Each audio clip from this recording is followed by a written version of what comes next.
Boa tarde, pessoal, seja bem-vindo a mais um vídeo nosso. Meu nome é Roberto, para quem não me conhece, para quem entrou pelo site ou foi indicado pelo Google ou pelo YouTube. Nós estamos fazendo a série de estudos bíblicos básicos, né?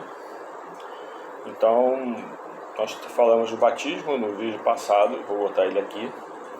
Os demais links, o link do site com todas as aulas que estão postadas até agora vão estar aqui, e os links dos vídeos também, tá?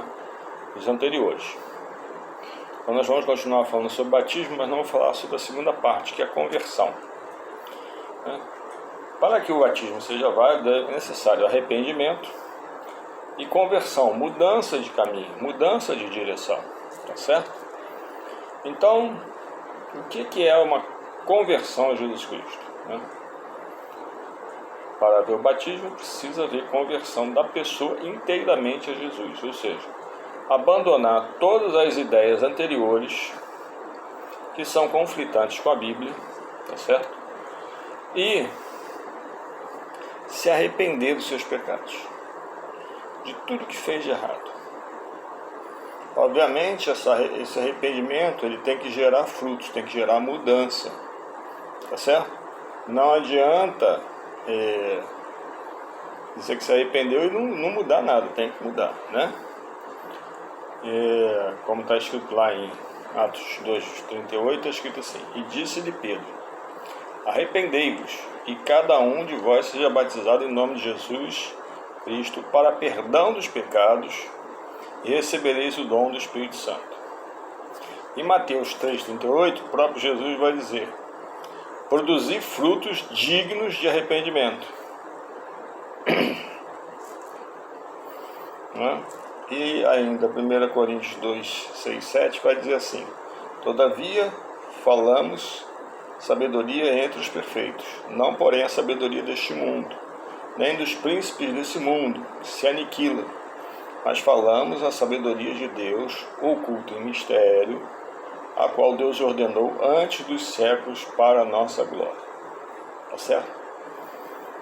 Vamos aí esmiuçar um pouco isto. Arrependimento tem que gerar frutos bons.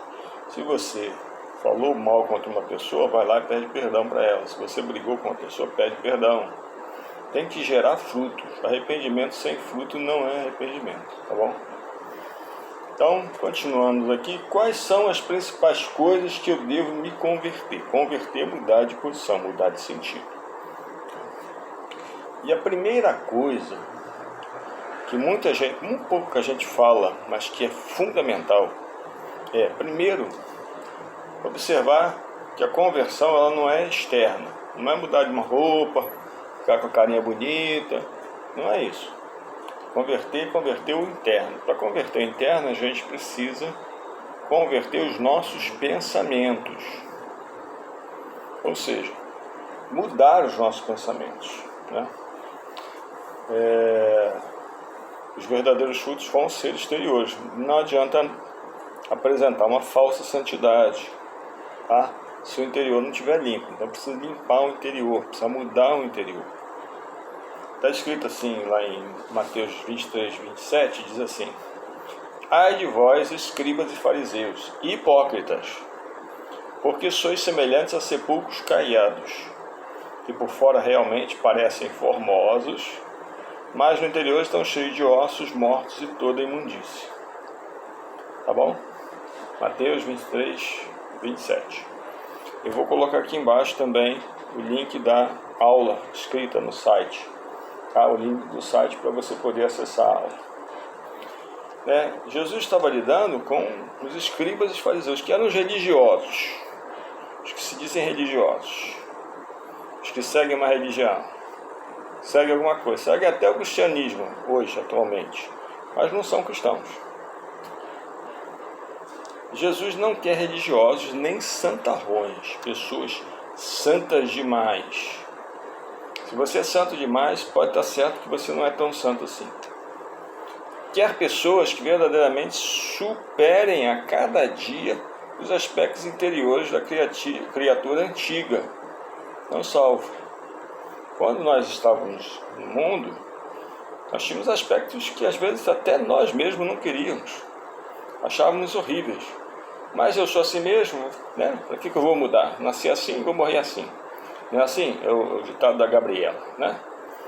Então, mas não pode ser assim. Para entrar no reino de Deus precisa nascer de novo, precisa se converter, precisa mudar. E a mudança, ela vai em algumas áreas. A primeira área que precisa ser mudada é o nosso pensamento. Em que pontos?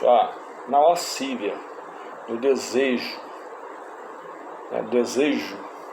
Não pode ver uma mulher que fica louca, não pode ver um homem que fica louca. Né? Uma libido por alguém que não é o seu cônjuge.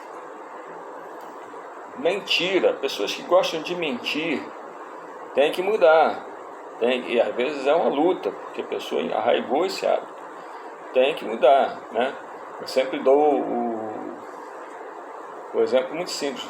Às vezes uma secretária que acabou de se converter, o chefe diz para ela assim: olha, se ligarem diz que eu não estou. Mentira. Né? Então tem que dizer: olha, meu chefe mandou dizer que não está. Pelo menos ela não está mentindo. Do furto, do roubo, da fraude, do dolo, do ludibrio, seja passar os outros para trás, passar a perna nos outros, isso tem que mudar. Esse pensamento tem que sair da sua cabeça. Pensar mal em relação aos outros, julgar, né? Coisa que nós fazemos com uma facilidade danada. Julgar os outros, condenar, fomentar pensamento maligno, achar que as nossas suspeitas são verdades e começar a difundi-las, infamar os outros, mesmo não tendo provas. É complicado isso. Tem um pensamento pessimista, um pensamento que não vai para frente, tudo não vai dar certo, tudo está ruim, nada está bom. Tem que se converter nisso. Da incredulidade, converter do pensamento incrédulo. Aí eu não posso, eu não sei. Não, isso não pode acontecer não. Porque a multiplicação do pão está na Bíblia, mas eu não acredito não. Isso não pode acontecer. Da maldade e vingança, pensamento de maldade, pensamento de vingança, pensamento de aforra, né? Tem que mudar isso. Da injustiça, de não julgar conforme a reta justiça. Tem gente que ouve um lado e já julga o outro. Não pode, tem que ouvir os dois lados. Depois que você ouvir os dois lados, aí você pode até formular um pensamento sobre o assunto. Se te pedirem a tua opinião, você dá. Se não pedirem, você não fala nada, porque a tua opinião pode estar errada. O pensamento de violência, tem que mudar isso. Se o fulano fizer isso, eu dou um tapa na cara dele. Esse é um pensamento que você tem que se converter.